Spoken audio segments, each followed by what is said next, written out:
A'udzubillahi minasyaitonirrajim. Bismillahirrahmanirrahim. Assalamualaikum warahmatullahi wabarakatuh.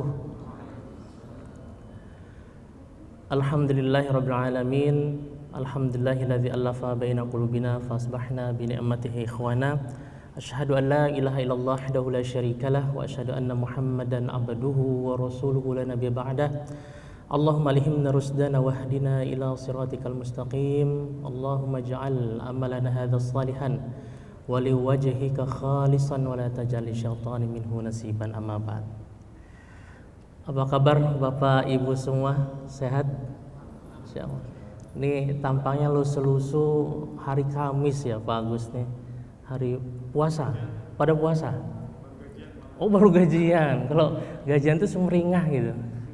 Apa kurang? Jadi agak ini. Insyaallah. Alhamdulillah, kita panjatkan puji syukur kepada Allah. Pada hari ini saya secara pribadi bisa kembali bersilaturahim ya. Kayaknya terakhir sebelum pandemi ya Pak Agus ya, bisa silaturahim ke sini. Sekarang bisa berkumpul lagi ya. Mungkin sebagian masih ada yang ingat wajah saya gitu. Alhamdulillah bisa bertemu lagi. Yang hari ini Bapak Ibu kita akan sama-sama membicarakan ya tentang suatu hal yang bagian terpenting juga sebenarnya dalam akidah kita ya, karena ia hakikatnya juga termaktub di dalam Al-Quran. Ini saya sambil berdiri boleh ya, ya biar semangat ya. Ngantuk nanti lama-lama. Ini jam-jam ini Pak ya, jam-jam istirahat kan ya, ya pengen istirahat tapi suasananya sini dingin sejuk ya, ya. Nah, kemarin Pak Agus bilang, Ustadz judulnya Sepucuk Kabar dari Negeri Para Nabi. Ya bolehlah gitu, agak-agak romantis gitu ya, sepucuk. Baik, Bapak Ibu sekalian, mungkin jadi pertanyaan utama tadi yang kata Pak Agus, di tengah kondisi kita seperti sekarang ini, kenapa sih kita masih harus mikirin masjid yang ada di sana gitu, masih harus mikirin Palestina ya. Apa pentingnya dan apa dampaknya buat kita kalau memikirkan ini? Nah, ini nanti akan terjawab di dalam pertemuan kali ini. Ya, saya pakai ini ya langsung.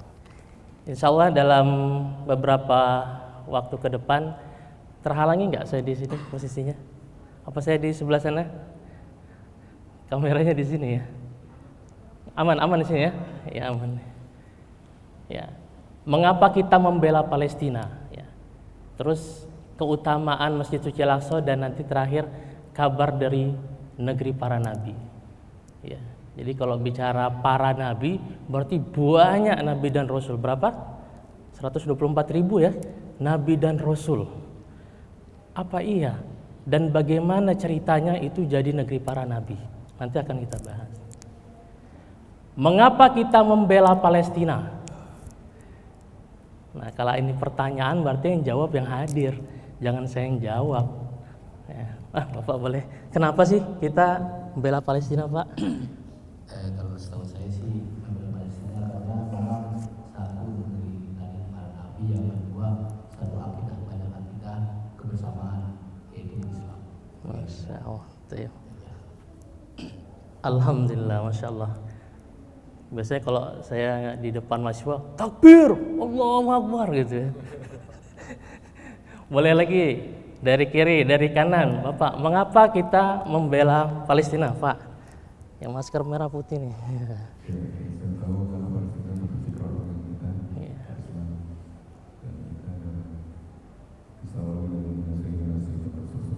Masya Allah, Masya Allah. Jadi karena kita seakidah gitu Pak ya.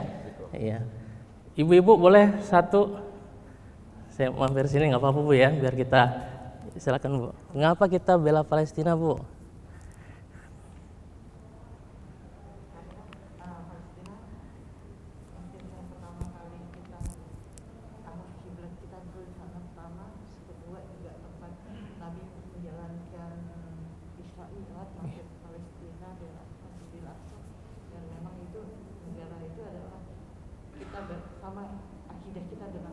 Masya Allah, Masya Allah.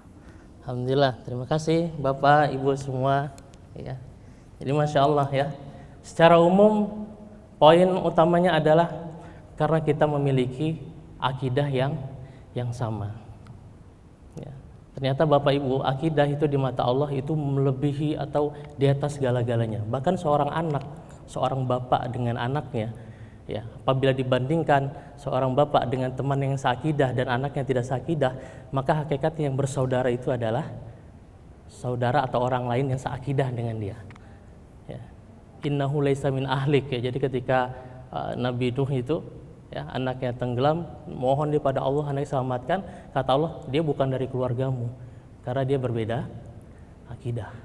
Jadi kita Bapak Ibu yang hadir di sini, walaupun warna kulit kita berbeda, ada suku Minang, suku Sunda, ya kan, ya, beragam, ya, tapi karena kita hadir di sini karena Allah dan akidah kita sama, hakikatnya kita bersaudara, kita keluarga, ya, kita keluarga. Nah, sebagai seorang muslim yang paling utama kita pahami terkait dengan Al-Aqsa ini adalah masalah keutamaan akidah. Ya. Setiap Isra Mi'raj ayat ini selalu diulang, ya Bapak Ibu. Surah Al-Isra ayat 1. Ya, Allah berfirman, a'udzubillahi minasyaitonirrajim. Subhanalladzi asra bi'abdihi lailam minal masjidil haram ilal masjidil aqsa alladzi barakna haulahu liduriyahu min ayatina innahu huwas samiul basir. Ya. Subhanalladzi asra, maha suci Allah yang memperjalankan. Siapa yang diperjalankan oleh Rasulullah, oleh Allah Subhanahu wa taala? Nabi Muhammad sallallahu alaihi wasallam. Ya. Asra, perjalanan malam, ya. Bi abdihi lailam minal masjidil haram ilal masjidil aqsa. Sebenarnya mudah bagi Allah dari Mekah Al-Mukarramah langsung ke Sidratul Muntaha ketemu Allah. Tapi kenapa harus mampir dulu ke Masjidil Aqsa? Ada apa di Al-Aqsa? Seistimewa apa Al-Aqsa? Sampai untuk menghadap Allah saja Rasulullah harus mampir transit dulu ke Masjidil Aqsa. Kira-kira penting atau penting banget? Istimewa atau istimewa banget? Istimewa banget. Untuk ketemu Allah ke Al-Aqsa dulu, baru naik ke Sidratul Muntaha. Dan di ayat ini Bapak Ibu sekalian, Allah menggandengkan Masjidil Haram dan Masjidil Aqsa dalam satu ayat. Pesannya apa? Sebagaimana nyamannya Masjidil Haram hari ini dikunjungi, harusnya senyaman itu pula kita mengunjungi Masjidil Aqsa. Sebagaimana Masjidil Haram ini dalam kondisi merdeka, harusnya Al-Aqsa juga dalam kondisi merdeka. Faktanya merdeka tidak? Merdeka tidak Bapak Ibu? Orang yang hidup di zaman yang memiliki kewajiban untuk memerdekakannya. Itulah yang terjadi pada Rasulullah SAW. Ketika peristiwa Isra dan Mi'raj, ya, wilayah Al-Aqsa, Baitul Maqdis itu berada di bawah kuasa Persia. Kemudian beralih ke Romawi. Baru kemudian ketika Fathul Makkah, sukses Rasulullah di kota Madinah, menaklukkan kota Makkah, balik ke Madinah, apa yang dipersiapkan? Menyiapkan tentara untuk membebaskan Baitul Maqdis. Jadi ketika peristiwa Isra Mi'raj itu, jangan hanya berbicara tentang kewajiban sholat saja, itu poin penting dan sangat penting. Karena saat itulah perintah 5 sholat wajib itu dilakukan. Tapi juga bicara kemana kiblat pertama ketika perintah sholat itu turun. Perintah sholat itu turun, kiblat pertamanya bukan ke Masjidil Haram, tapi ke Masjidil Aqsa. Berapa lama? 16 sampai 17 bulan menghadap Masjid Al-Aqsa. Sehingga ini bagian dari akidah. Iya, bagian dari akidah. Bahkan nama suratnya surat Al-Isra. Al-Aqsa ada di ayat pertamanya. Seorang muslim yang tidak peduli terhadap Al-Aqsa sama saja ia menafikan keberadaan surat Al-Isra atau bahkan menghapuskan kata Al-Aqsa dari ayat Al-Quran. Fa na'udzubillahi min dzalik. Jadi seorang muslim tidak perhatian terhadap Al-Aqsa, akidahnya ada yang hilang. Karena jelas dia termaktub dalam Al-Quran. Karena termaktub dalam Al-Quran, maka jelas kita harus memperjuangkannya. Dan itu yang dilakukan Rasulullah, menyiapkan pasukan untuk membebaskan Baitul Maqdis. Walaupun Rasulullah belum sampai menuntaskannya, baru tersampaikan pada masa Umar bin Khattab di 15 Hijriah, tapi semangat itu turun-temurun. Rasulullah wafat, Abu Bakar As-Siddiq melanjutkan. Abu Bakar wafat, dilanjutkan oleh Umar bin Khattab, dan bebas di masa Umar bin Khattab. Jadi yang pertama, tempat Isra'nya Nabi Muhammad sallallahu alaihi wasallam. Alladzi barakna haulah. Nah, ini juga penting Bapak Ibu. Yang kami berkahi dalam tafsir-tafsir, di antaranya tafsir Imam At-Tabari, bicara yang diberkahi itu adalah dari sisi tempatnya. Ya.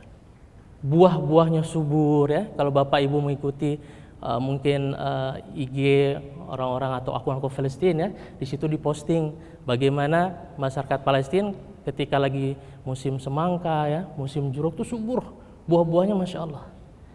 Masyarakatnya, rakyatnya juga, maaf, ibu-ibunya juga subur, anaknya banyak gitu. Ya. Dalam sebulan tuh di Gaza itu bisa 3.000 bayi baru, bayi lahir dalam sebulan. Setelah diagresi itu korbannya 300-an orang atau pernah sampai 1.000 Bapak Ibu diagresi Israel, tapi Allah ganti dalam 1 bulan 3.000 bayi lahir dan hampir semuanya laki-laki.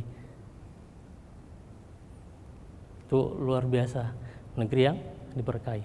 Tapi tidak berhenti kepada tempatnya Bapak Ibu. Ulama mengatakan keberkahan itu juga didapat dari orang yang memikirkannya. Insya Allah kita hadir di sini memikirkan Al-Aqsa, semoga menjadi saksi pertemuan kita ini di hadapan Allah. Kita juga mendapatkan berkah sesuai dengan janji Allah, alladzi barakna haulah, yang kami berkahi sekelilingnya, bukan hanya sekeliling tempatnya, tapi sekeliling setiap orang yang memikirkannya. Tuh, Masya Allah. Jadi berkah itu apa Bapak Ibu? Ziyadatul khair ya, kebaikan yang terus bertambah ya, kebaikan yang terus bertambah. Kalau bicara berkah atau kebaikan, tentu bukan hanya sekedar materi. Kita sehat ya, keluarga sehat, anak bisa sekolah dengan tenang, dengan aman, itu bagian dari kebaikan, ziyadatul khair. Ya. Selanjutnya. Ya. Nah, ia adalah tanah yang dijanjikan untuk orang-orang beriman. Ya, Allah berfirman, ya qaumi dukhulu ardal muqaddasah, ya, allati kataballahu lakum wa la tartaddu ala adbarikum fatanqalibu khasirin. Hai kaumku, masuklah ke tanah suci Palestina. Ya, jadi Palestina itu ya, kalau dalam bahasa Qur'annya al-ardu al-muqaddasah, tanah suci. Ya, hai kaumku, ya ini maksudnya siapa? Ya, Bani Israel kala itu. Yang mana Bani Israel kala itu adalah beriman. Nah, ini penting. Jadi orang mengatakan Palestina itu milik keturunan Israel. Israel yang mana dulu? Apakah Israel yang sekarang seakidah pada masa Nabi Musa? Pada masa para nabi? Ternyata tidak. Karena Bani Israel dahulu pada masa Ishak, pada masa Nabi Musa, mereka bertauhid kepada Allah Subhanahu wa taala. Adapun yang sekarang Yahudi telah melenceng, munharifah. Banyak distorsi di dalamnya. Sehingga kata kuncinya pewaris dari Al-Aqsa bukan bicara tentang suku etnis, bukan, tapi bicara tentang akidah. Apapun warna kulitnya, apapun bahasanya, kalau dia Islam, dia beriman, dia memiliki hak atas Masjid Suci Al-Aqsa. Dia yang diwarisi oleh kaum muslimin terdahulu sampai detik ini sekarang terhadap Masjid Suci Al-Aqsa. Sehingga kewajiban yang terjadi di Al-Aqsa membebaskan mereka, mengembalikan kiblat pertama kita, bukan kerjaan orang Arab, bukan. Bahkan penakluk ketika Baitul Maqdis itu dikuasai tentara salib, siapa yang membebaskan? Salahuddin Al-Ayyubi, Al-Kurdi, orang Kurdi, non-Arab. Ya. Jadi jangan berharap juga, oh orang Arab selesaiin dong urusannya. Enggak, justru kita berlomba-lomba. Saya ingin menjadi Salahuddin baru. Kalau kita nggak bisa, kita cetak Salahuddin baru dari keturunan kita untuk melanjutkan perjuangan. Ya, jadi tanah yang dijanjikan untuk orang-orang beriman. Maka terbantahkanlah kalau itu disebut tanah yang dijanjikan untuk orang-orang Yahudi. Ya. Next, mungkin lebih enak Bung Adil ya. Kiblat pertama, nah tadi Ibu juga menyampaikan nih belakang bahwa Al-Aqsa sebagai kiblat pertama kita. Ya, bagaimana ayat ini turun ya ketika Rasulullah amat sangat rindu ingin kiblat itu menghadap Masjidil Haram. Ya. Kalau Bapak Ibu berkesempatan, sudah pernah umroh? Bapak Ibu sudah umroh ke kota Madinah, mampir nggak ke Masjid Kiblatain, Ibu? Masjid dua kiblat ya, Ibu ya. Ketika kiblatnya ke sini, Ibu lihat nggak di belakang bagian atas ada prasasti? Itulah Masjid Al-Aqsa. Ya. Jadi kisahnya itu ketika kemudian turun perintah menghadap Masjidil Haram, sahabat sholat kemudian di Masjid Nabawi, kemudian berjalanlah di antara sahabat itu melewati masjid itu di mana sahabat sedang sholat asar. Ketika 2 rakaat mereka menghadap Masjidil Aqsa ya. Kemudian dia sampaikan kiblat sudah berpindah ke Masjidil Haram. Maka 2 rakaat berikutnya dia menghadap Masjidil Haram. Ya, maka disebut Masjid Kiblatain, Masjid 2 kiblat. Ya. Tapi tetap sholat di sana ke Masjidil Haram Bapak ya, jangan iseng-iseng juga 2 rakaat sana, 2 rakaat sini gitu kan. Wah, nanti ditangkap sama askar nanti di sana. Wah, ini aliran sesat ini gitu ya. Itu sejarahnya ya. Ya. Kiblat pertama. Jadi 1 kiblat pertama. Ya. Kedua, ini adalah dari hadis ya. Saya bacakan artinya.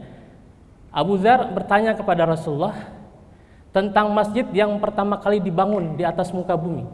Rasul menjawab Masjidil Haram. Aku mengatakan summa ai, ya. Kemudian apa setelah itu ya Rasul, masjid apa? Yang kedua adalah Masjidil Aqsa. Berapa rentang waktu antara keduanya? Arba'una sanah, 40 tahun. Jadi yang pertama dia kiblat pertama kita, yang kedua dia adalah masjid kedua yang diletakkan pondasinya setelah Masjidil Haram. Nah, hadis ini Bapak Ibu membantah klaim orang-orang Yahudi yang mengatakan bahwa sebenarnya Masjidil Aqsa itu berdiri di atasnya kuil Sulaiman. Ya, membantah karena hakikatnya Masjidil Aqsa itu sejak awal sudah diletakkan pondasinya. Ya, Masjidil Haram dan Masjidil Aqsa. Tidak mungkin kemudian Nabi Sulaiman merobohkannya, membuat kuil baru, itu nggak mungkin. Ya. Maka dalam pemahaman Yahudi itu banyak sekali distorsi-distorsi yang uniknya ya. Sebutan untuk kuil Sulaiman, kemudian tembok ratapan itu justru terjadi setelah Inggris menjajah Palestina dan orang-orang Yahudi perlu dikumpulkan di titik itu dengan menjual tanda kutip doktrin-doktrin palsu mereka. Karena ketika orang Yahudi pengen bikin negeri kami di mana orang Yahudi tercerai-berai, kita berkumpul satu titik, ya. Kemudian mereka terpikir Argentina atau Uganda atau Palestina. Jadi bukan langsung Palestina Bapak Ibu, Uganda dulu, Argentina dulu gitu. Cuma ini nggak punya daya tarik walaupun lebih subur ya. Tapi dia bisa main isu-isu ideologis dia di Palestina untuk mendatangkan seluruh Yahudi dunia.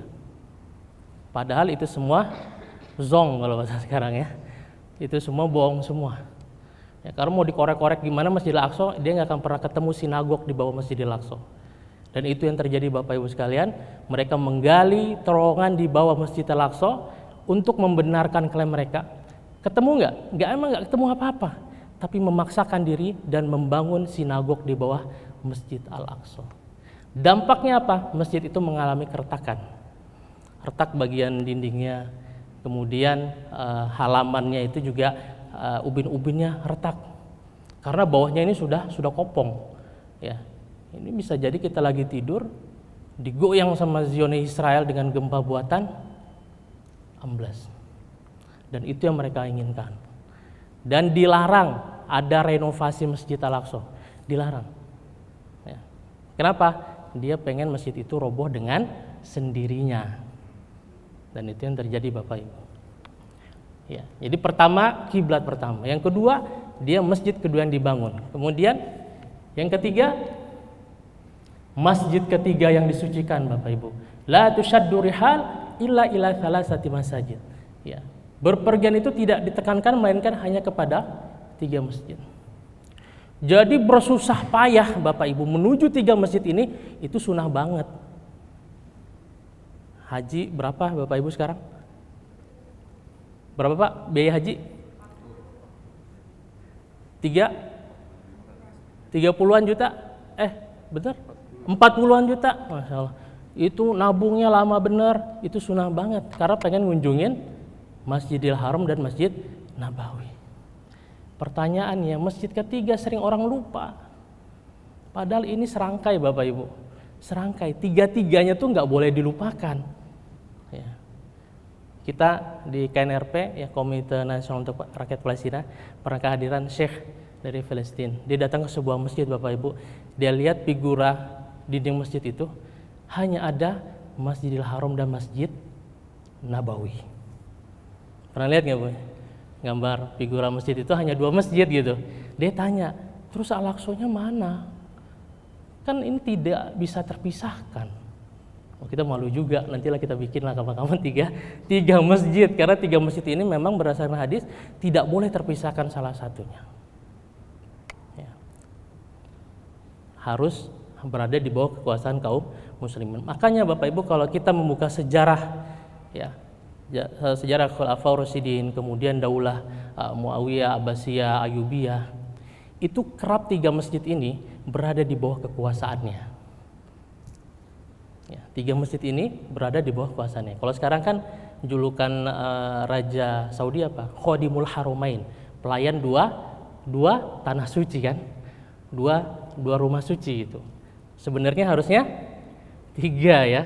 Yang berarti umat Islam bagaimana caranya kemudian bisa mengambil bagian menyempurnakannya ya, 3 masjid di bawah kekuasaan kaum muslimin siapapun penguasanya ya, insyaallah ya. Nah maka kita tidak boleh tuh Bapak Ibu lupa akan masjid ketiga ini. Sebagaimana kondisi kita sholat di Masjidil Haram, Masjid Nabawi ini nyaman, maka kita pun harus berusaha membuat kita sholat di Masjidil Aqsa itu nyaman ya. Apa sekarang tidak nyaman? Nah, nanti kita lihat, saya ada rekaman terkini 2 hari yang lalu ya, akan saya tampilkan bagaimana kondisi di Masjidil Aqsa di beberapa hari terakhir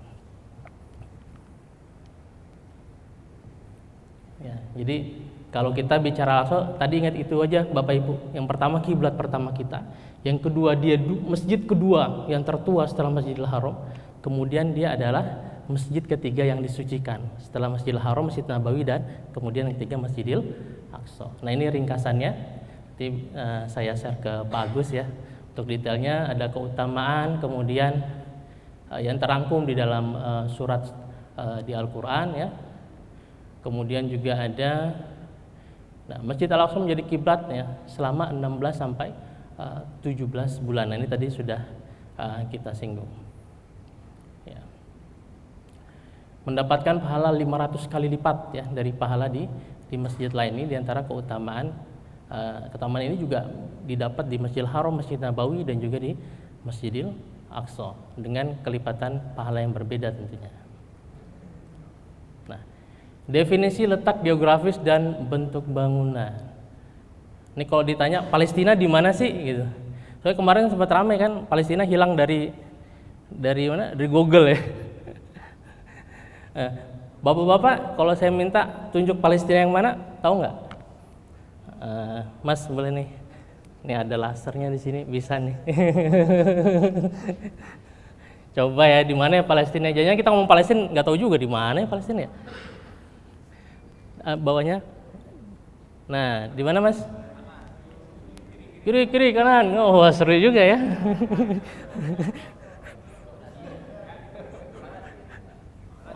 Situ ya. Sudah pas Mas? Iya. Baik. Ada yang lain? Ada yang lain? Kita zoom nanti ya. Ya. Nah ini kalau dicari di Google ya, kayaknya nggak ada tulisan Palestina, betul nggak Bapak Ibu ya? Adanya apa? Nah, ini kalau kita besar betul ya, Bapak tadi ya, Mas ya. Ini kalau kita zoom ya, seperti ini otaknya ya. Dia berbatasan ya dengan wilayah Yordania, Suriah, Lebanon, Palestina, ini Mesir. Dulu yang disebut dengan bumi Syam, negeri Syam, itu terpecah jadi 4 negara sekarang. Syria, kemudian Lebanon, Palestina, dan Yordania. Ya. Kenapa dipecah ya? Sejak terjadinya kolonialisme, imperialisme, ya, wilayah kaum muslimin itu kayak orang ibu-ibu kalau bikin kue sebelum disodorin kan kue tarnya dipotong-potong ya. Nah, itu yang berlaku terhadap wilayah kaum muslimin. Perjanjian Sykes-Picot itu main garis-garis saja dia. Jadilah kayak gini, main garis-garis saja tuh negara orang. Sehingga Bapak Ibu, ketika dipecah-pecah, ada pan-Arabisme, semangat kenasionalisan masing-masing negara Arab, saling ego masing-masing. Ketika Palestina ini dijajah ya, tahun 48 ya, oleh penjajah Israel, Arab kan marah tuh. Ya. Oh, semua ingin membebaskan. Tapi datang, oh saya pakai bendera Mesir, oh, saya pakai bendera Saudi, saya pakai bendera Irak. Ya. Udah pakai bendera masing-masing. Kan banyak banget. Israel dulu masih dikit tuh. Menang apa kalah? Kalah. Udah dikepung nih sama seluruh negara Arab, kalah. Kalah Bapak Ibu. Ya. Bukti pertempurannya itu bahkan di Al-Quds itu ada kuburan komplek pemakaman para tentara Arab Saudi. Di Mesir komplek pemakaman tentara Mesir. Kenapa kalah? Karena mereka berjuang untuk bangsanya masing-masing, benderanya masing-masing. Padahal dulu Umar bin Khattab menaklukkannya itu dengan la ilaha illallah Muhammad Rasulullah. Salahuddin Al-Ayyubi juga la ilaha illallah Muhammad Rasulullah. Ikhlas karena Allah, bukan untuk negerinya. Kebayang nggak kalau nih seandainya sekian banyak negara Arab yang membebaskan Palestina melawan Israel itu, ketika ya, kemudian mereka menang, kira-kira mereka akan bertempur lagi nggak merebutkan Baitul Maqdis? Kalau saya, analisa saya, ini mungkin hikmahnya Allah membuat mereka kalah ya. Karena kalau menang nanti terjadi pertumpahan darah sesama mereka merebutkan Baitul Maqdis. Kenapa Bapak Ibu? Masya Allah. Ini hitung-hitungan ekonominya ya. Masjidil Haram sama Masjid Nabawi itu Saudi itu devisanya berapa setiap ada orang umroh dan haji? Itu 2 kota suci dan 1 agama. Baitul Maqdis itu untuk berapa agama? 3 agama. Yahudi, Kristen, Islam memiliki jejak sejarah di sana. Umrohnya tanda kutip orang-orang Nasrani juga ke sana. Orang-orang Yahudi juga ke sana. Kira-kira perputaran ekonominya kenceng nggak? Banget. Itu kenapa Donald Trump memindahkan kedutaannya dari Tel Aviv ke Baitul Maqdis atau di Al-Quds. Karena dia kan bisnismen ya. Donald Trump itu dia tahu ini lahan basah. Itu sampai kalau mikirnya propaganda ya Bapak Ibu, sampai ke sana mikirnya jauhnya. Nah, itu mungkin hikmahnya. Kenapa bangsa Arab dulu kalah? Di samping karena mereka nasionalis, pan-Arabismenya, sosialisnya, bukan karena perjuangan akidahnya, ya. Di samping itu mereka juga khawatir juga kalau ke Palestina mereka kuasai, nanti rebutan juga terhadap Baitul Maqdis karena lahan yang basah. Ya. Nah, benar ya Bapak Ibu tadi ya kondisinya Palestina ada di situ. Kemudian, nah ini perumpamannya. Begitu dahsyatnya posisinya Bapak Ibu, ini peta zaman bahla gitu ya. Ya, ini perumpamaan Yerusalem ya, orang-orang Latin menyebutnya Yerusalem. Itu serapan dari Darussalam, Yerusalem gitu ya. Berbatasan dengan apa? Benua Eropa, benua Asia, benua Afrika. Strategis banget nggak? Persinggungan 3 benua Bapak di sini. Ya. Dan kekacauan yang terjadi di sini akan memberikan kekacauan ke 3 benuanya.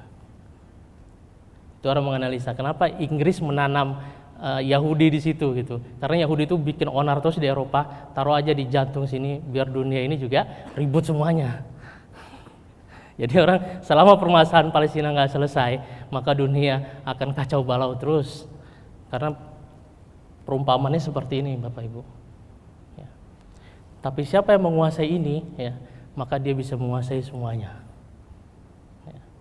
Maka kejayaan kaum muslimin, ya, Turki Utsmani, Abbasiyah itu kan berabad-abad.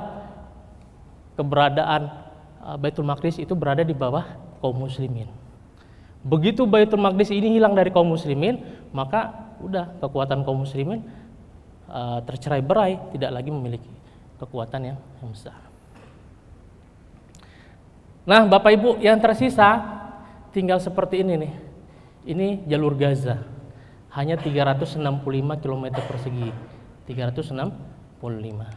Ini tepi barat, ya, 5.800 sekian kilometer persegi. Nah, ini kalau dibesarkan lagi, Al-Aqsanya itu di mana? Di zoom lagi nih. Jadi ada Al-Quds ya, Yerusalem, ada timur dan barat. Ya, dipecah lagi timur dan barat. Nah, di zoom lagi yang sebelah ini, yang kanan, yang Al-Quds timur seperti ini. Ada namanya Old City, kota tua. Ini luasnya 1 km lah. Nah, baru di dalamnya ini ada Masjidil Aqsa 14,4 hektar. Nih kalau kita zoom jadi seperti itu. Jadi kemarin ketika Gaza diserang, Al-Aqsa kena bombardir nggak ya? Yo beda kan, tempatnya nggak di sini. Lokasinya dia di Al-Quds, ya, lebih kepada tepi barat, ya, di tepi barat. Ya, bisa dipahami ya, Bapak Ibu ya. Sekarang sudah paham ya petanya. Nah, wilayah yang kanan ini Bapak Ibu, ini ada yang udah biru, ini Al-Qudsnya ada yang biru, ini ada yang putih. Nah, yang biru ini adalah Al-Quds barat, ya, yang jatuh ke tangan Israel di tahun 1948.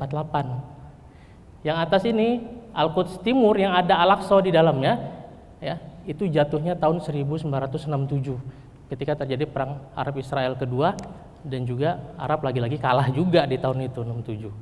Dan kondisinya sampai sekarang masih berada di bawah penjajahan Israel. Ya, maka saya punya tetangga, Ustaz, saya pernah kok ke Al-Aqsa gitu. Dia bilang, kurang ajar Israel itu. Kenapa Pak? Saya di imigrasi, udah sepuh ya, mungkin udah 70-an. Saya di imigrasi itu nggak dikasih kursi, nggak dikasih minum. Ya, ditahan berjam-jam, padahal tinggal masuk aja.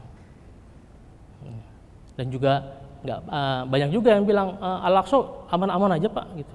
Saya ke sana baik-baik aja. Padahal itu kan berada di bawah kontrol Zionis Israel kan, penjajah Israel. Logikanya ketika lagi rusuh, lagi bentrok, apa iya ibu-ibu jamaah ini dibolehkan masuk? Justru ketika lagi damai disuruh masuk, begitu keluar dia jadi duta-duta, tanda kutip duta-duta Israel yang bilang di sana aman-aman saja kok gitu. Kan ngeri ya, ternyata dia punya kepentingan sampai sejauh itu Bapak semua ya. Nah, mana sih yang Masjid Al-Aqsa? Mana Ibu yang Masjid Al-Aqsa? Ini kah? Yang berpendapat ini boleh diangkat tangan biar ngantuk. Bukan itu Bu. Yang satu lagi yang kubahnya yang di depan tuh agak biru ya, yang depan itu bukan? Ya, jadi yang dimaksud dengan Al-Aqsa adalah seluruh bagian yang ada di dalam pagar ya, seluruh bagian ada di dalam pagar, baik yang kuning maupun yang biru ya. Ini namanya Qubatus Sakhrah. Kemudian itu adalah Masjid Al-Qibli ya. Jadi jangan sampai termakan propaganda ketika Zionis Israel itu Bapak Ibu, dia sering masuk ke dalam sini jalan keliling-keliling. Jangan sampai nanti bilang, Al-Aqsa aman-aman aja, orang dia nggak masuk ke sini kok, enggak. Langkah kakinya masuk ke dalam lingkaran merah ini, sungguhnya dia sudah menistai masjid suci Al-Aqsa. Sungguhnya dia sudah mencederai kaum muslimin dengan menghinakan Masjid Al-Aqsa. Mengapa menghinakan? Karena dia melakukan ritual Talmud, ya, dia pengen niup trompet di dalam ya. Kemudian pengen bawa sembelihan kurban kambing, pengen disembelih di depan sini Bu, di dalam sini mau disembelih kurban dia gitu loh. Padahal ini ke masjidnya kaum muslimin. Ya. Nah, sehingga yang dimaksud Al-Aqsa adalah seluruh bagian yang ada di dalam garis merah ini. Ya. Kalau dia masuk ke situ, berarti dia telah melakukan penistaan terhadap masjid suci Al-Aqsa. Ya. Ini udah jam berapa kita? 10 menit lagi ya Pak ya. Ya, ini singkat ya. Ini definisi ya, mungkin nanti bisa dibaca setelah di-share ya. Ya, poinnya Masjid Al-Aqsa nama sebuah kawasan untuk keseluruhan tempat yang dikelilingi pagar di dalam kota Al-Quds tadi ya. Nah, ini bagian dalam dari Old City ya. Kemudian ini siapa yang membangun Masjid Qibli tadi ya? Dikatakan Qibli itu kiblat. Jadi masjid itu posisinya menghadap kiblat yang tadi bagian bawah itu ya. Kemudian Kubah Masjid itu Kubah As-Sakhra, ini dibangun oleh Khalifah Walid bin Abdul Malik. Kalau Masjid Qibli dibangun pada masa Umar bin Khattab. Ya. Nah, ini tadi yang sepucuk kabar dari Palestina. Nah, singkat aja ya. Saya ingin menyampaikan saja bahwa di sana itu sedang tidak baik-baik gitu ya. Dan kondisi di sana itu perlu kita perhatikan, dan kita hadir di sini semoga menjadi bukti di hadapan Allah kita peduli terhadap nasib saudara kita di sana. Ya. Sudah berapa tahun Palestina dijajah, Bapak Ibu? Dari tahun 48 sampai sekarang berarti berapa tahun? Berapa, Pak? 74 tahun. Ya, 74 tahun.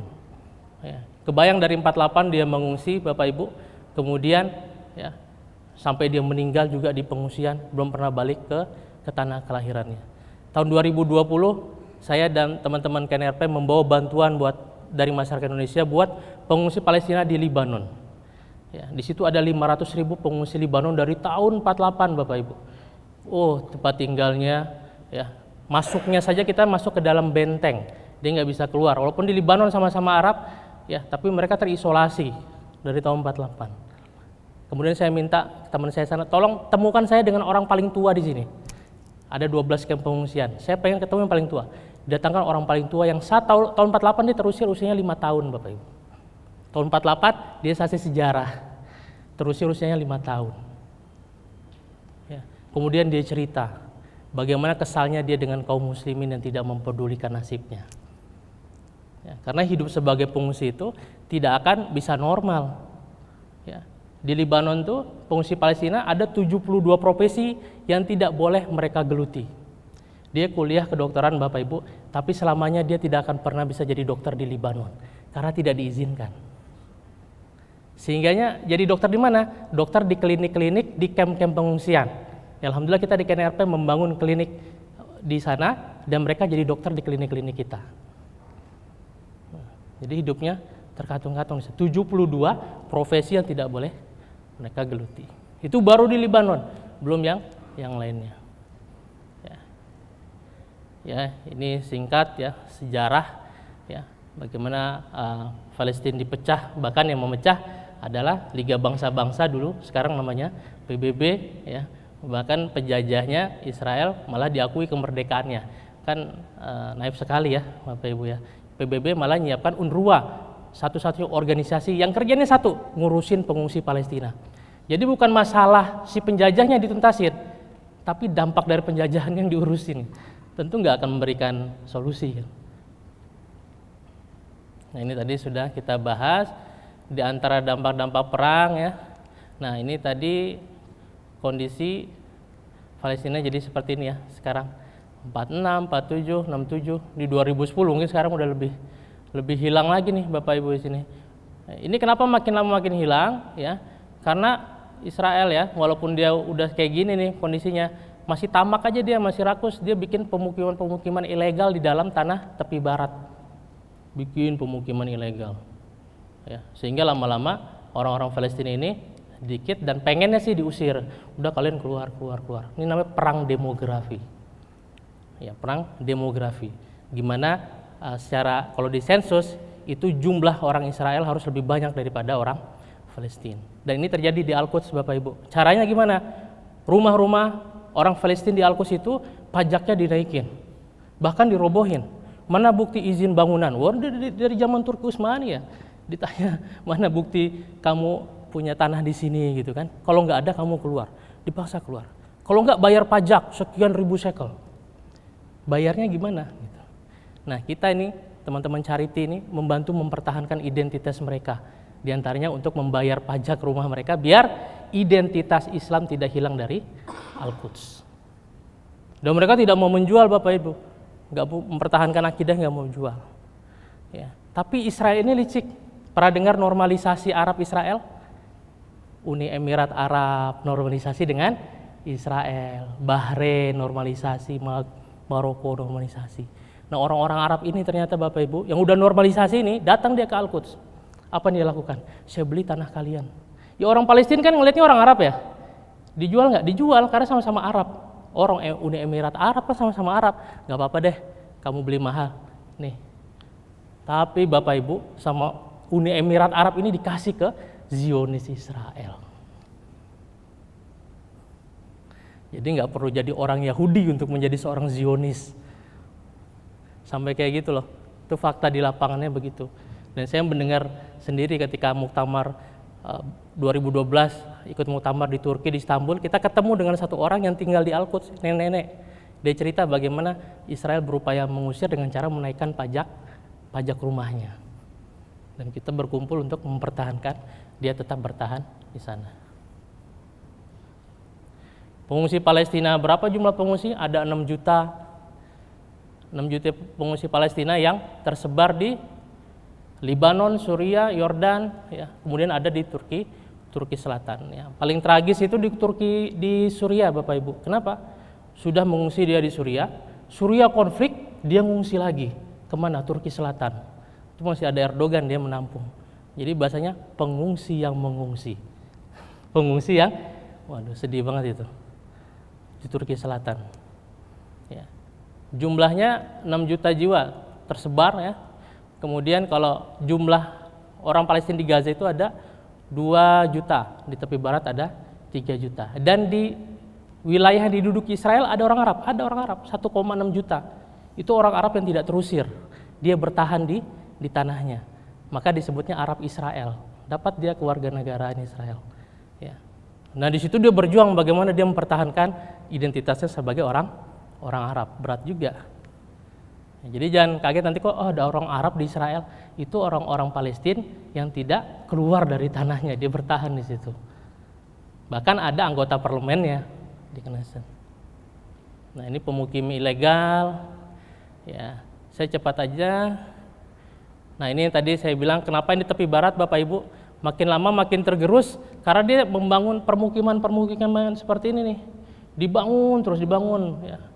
Bahkan dapat dukungan juga dari Amerika dan segala macam, ya otomatis ya, jumlah orang Palestina juga berkurang. Ya. Nah ini bagaimana rumah-rumah orang Palestina dirobohkan. Siapa yang dirobohkan? Misalnya ada orang Palestina, ya, dia melihat penjajah Israel, dia lempar batu ke orang-orang Israel itu kan, ya ditangkap dia sama polisi. Hanya dia ditangkap? Enggak, rumahnya juga dirobohin. Terus tinggalnya di mana? Dan itu terjadi Bapak Ibu setiap hari. Ya. Jadi orang-orang Palestina yang melawan, Israel beri hukuman, rumahnya juga dirobohkan. Kejam sekali. Nah ini diantara foto rumah-rumah itu dirobohkan. Nah ini yang penistaan terhadap Masjid Al-Aqsa. Jadi Bapak Ibu di pekan-pekan ini ada 3 hari raya Yahudi yang berdekatan. Yang pertama tahun baru Ibrani.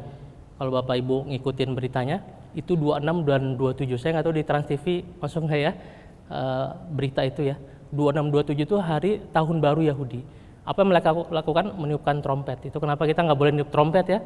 Ya, tasyabuh dengan orang-orang Yahudi karena tahun baru dia meniupkan trompet tanduk. Ya. Kemudian yang kedua ya itu Yaumul Ghufran, sepekan berikutnya ya hari perdamaian. Ya. Kemudian pekan berikutnya juga ada hari ritual Yahudi. Jadi ada 3 pekan berturut-turut mereka merayakan hari rayanya, dan selama 3 pekan mereka melakukan penistaan terhadap Masjid Al-Aqsa. Mengapa? Karena ritualnya harus dilakukan di dalam Masjid Al-Aqsa.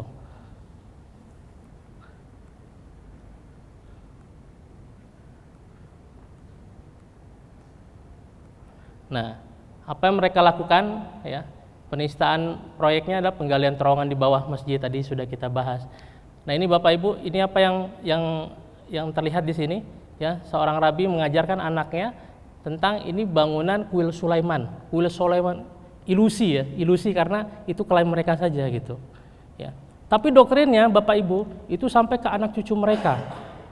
Ya, seakan-akan rabinya ini pesan, kalau sang rabi ini nggak bisa merobohkan Al-Aqsa karena mereka ingin merobohkan Al-Aqsa dan membangun kuil itu di atasnya, maka harus roboh masjid itu.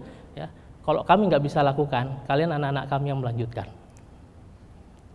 Ya, sehingga mereka kalau masuk Al-Aqsa itu dengan anak-anaknya Bapak Ibu sambil bawa peta.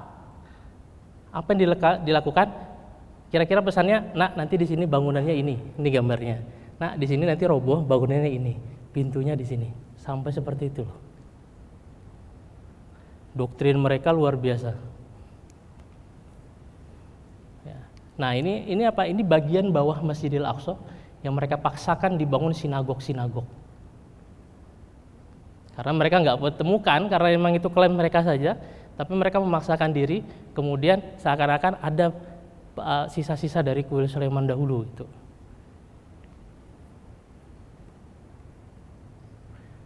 Nah ini pembakaran mimbar ya, mimbar Nuruddin Zenki, ya mimbar Salahuddin. Salahuddin begitu menaklukkan Al-Aqsa, dia bawa mimbar dan mimbarnya itu dibakar pada tahun 1969.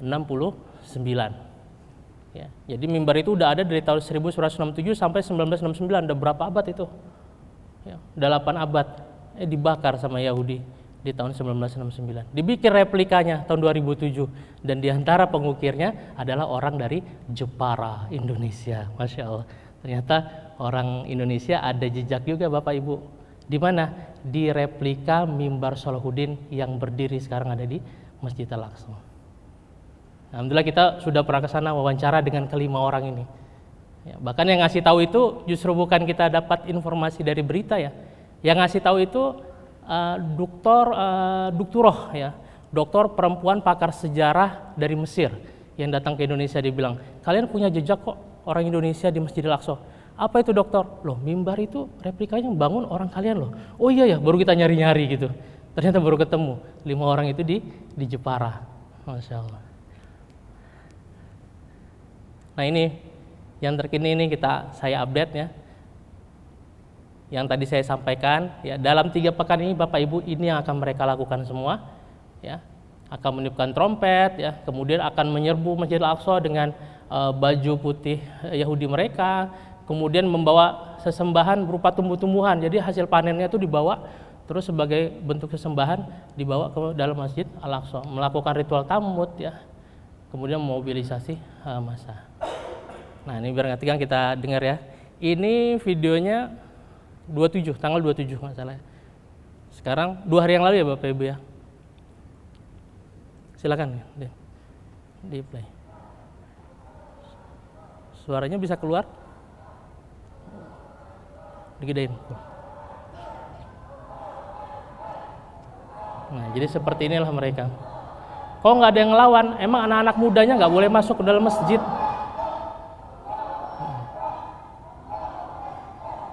Mereka masuk dikawal para tentara. Ya. Siapa yang melawan di sini yang teriak? Ibu-ibu, kakek-kakek. Kenapa? Karena Israel nggak boleh mengizinkan orang di bawah usia 40 tahun laki-laki masuk Al-Aqsa. Jadi yang tua-tua aja.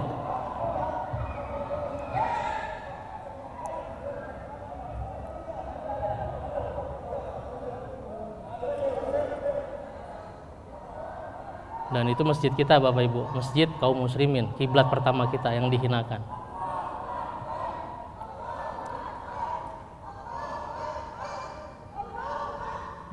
Jadi bagaimana mereka mempertahankannya kaum muslimin di sana dengan melakukan iktikaf di dalam masjid. Kebanyakan ibu-ibu, ibu-ibu ya, ngambil kursi, duduk di halaman baca Quran.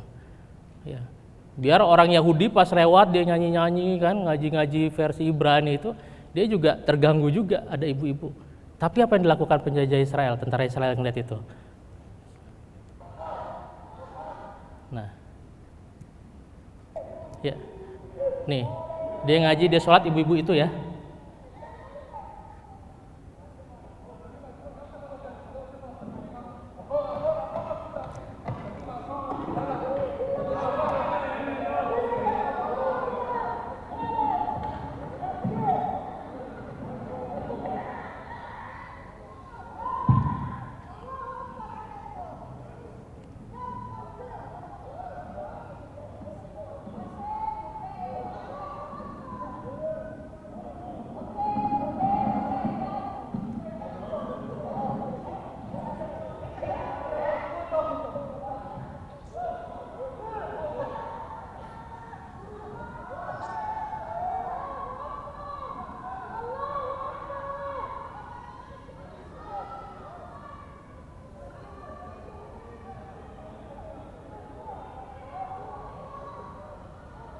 Jadi majelis khatamannya itu dibubarkan Bapak Ibu, dan laki-lakinya dibegitukan kayak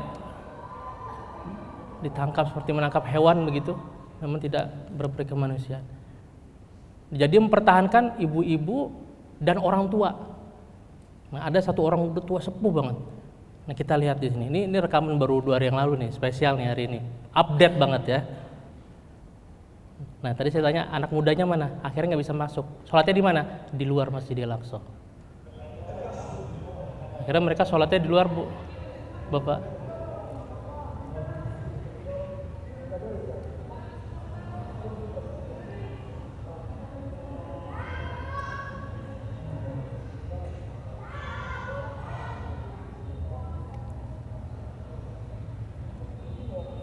Bayangkan, mau sholat di masjidnya sendiri kayak gini.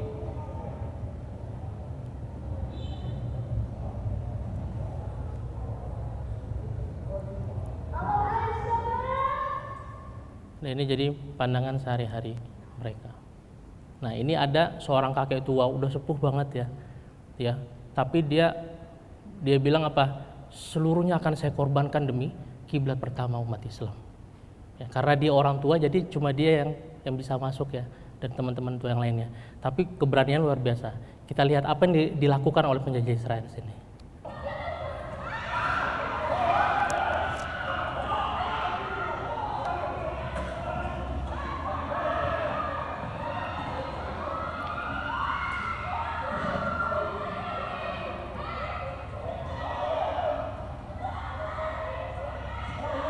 Lihat bagaimana dia memperlakukan perempuan ya, ibu-ibu ya.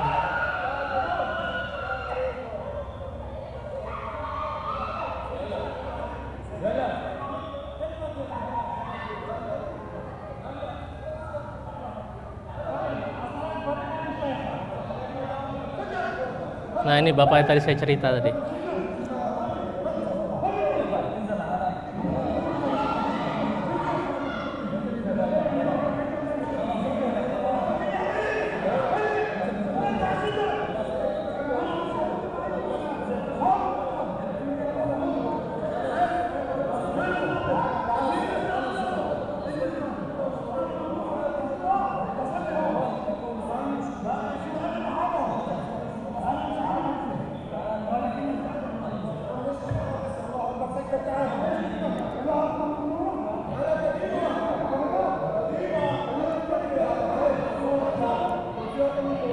Logikanya Bapak Ibu udah diintimidasi kayak itu, mungkin Bapak itu pulang gitu ya.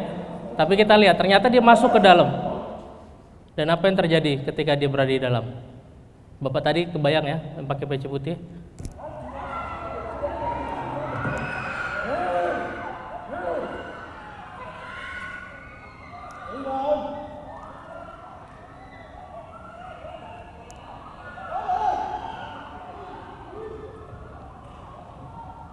Diulang lagi Del tadi, klik lagi.